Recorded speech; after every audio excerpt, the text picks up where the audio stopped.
This video is part of the PianoWell recovery program, a unique method designed to help professional pianists reconnect with ease, freedom, and authentic expression.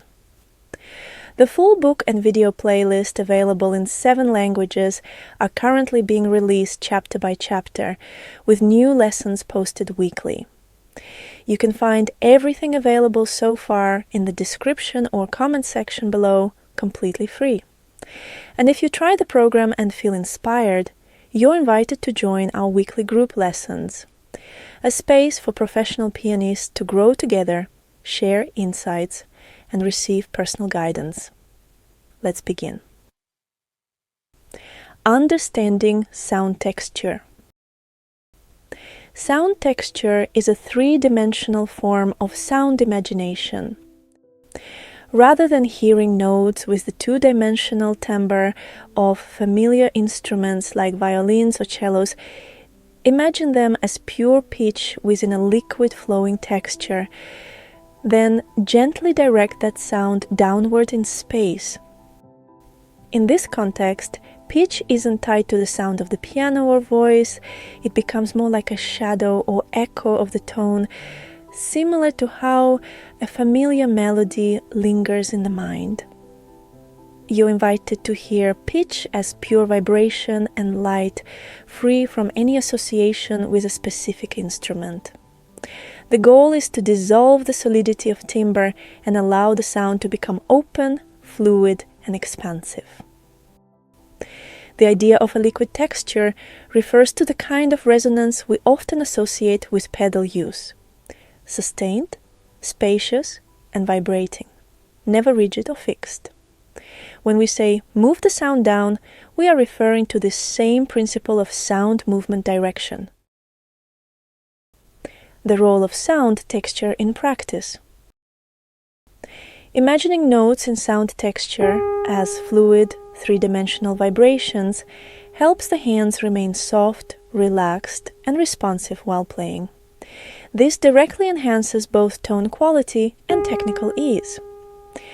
When you begin to imagine sound in a more spacious, 3D way, it naturally shifts how your muscles respond. The sensation becomes one of melting or dissolving, where the hands feel light, almost as if they don't exist at all. The downward sound movement we now introduce in 3D sound imagination is fully aligned with our 3D wrist motion. This harmony makes the cycle, imagining the note first, then playing it, feel natural and complete, adding softness, relaxation, and freedom to the hand. The motion itself then inspires the 3D sound imagination of the next note. If, however, we imagine sound in 3D but move the hand only in 2D, the two are out of sync. Physical sensation will no longer support imagination, and over time, the 2D motion will weaken our ability to sustain the 3D quality of sound. Why instrumental timbre was our first step. When first developing the inner musical ear through mental practice, it's helpful to begin with familiar sounds, such as the timbre of violins or cellos. These recognizable tones make it easier to grasp the initial concept of sound imagination in a 2-dimensional space. They also help establish the idea of sound movement, as it's easier to imagine direction, left or right, when visualizing the motion of a bow across the strings. As you transition into imagining sound texture, there's no longer a need to associate pitch with any specific instrument timbre. The sound becomes more abstract, more pure, allowing it to move freely in space and connect more deeply with physical motion and internal sensation. Steps to imagining sound texture. To begin imagining sound in 3D, give it a liquid, flowing quality. This shift from a flat 2D experience to a deeper, more spacious one allows the sound to take on depth and dimension. Start by listening to a note played with the sustain pedal. Focus on the space and resonance it creates, how the sound seems to expand and vibrate in all directions.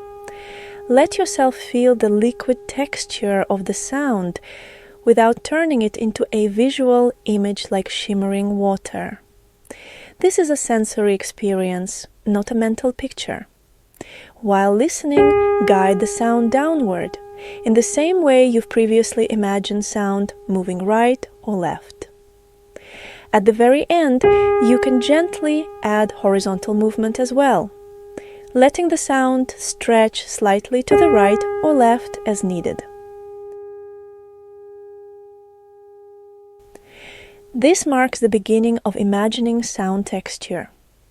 You'll explore this further through specific exercises. From visual pictures to inner sound.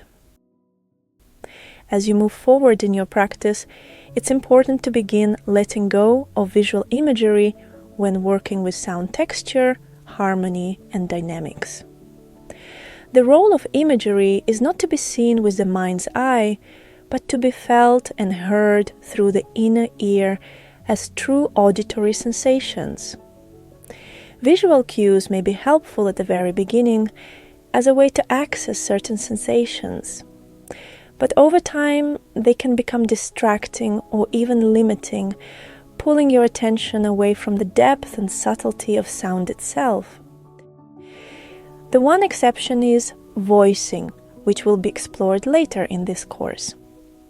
There, we'll introduce the concept of zooming in on a sound, creating the feeling of being surrounded by it. This visual analogy can be helpful when used intentionally, but even then, its purpose is to guide you toward more refined auditory awareness, not replace it.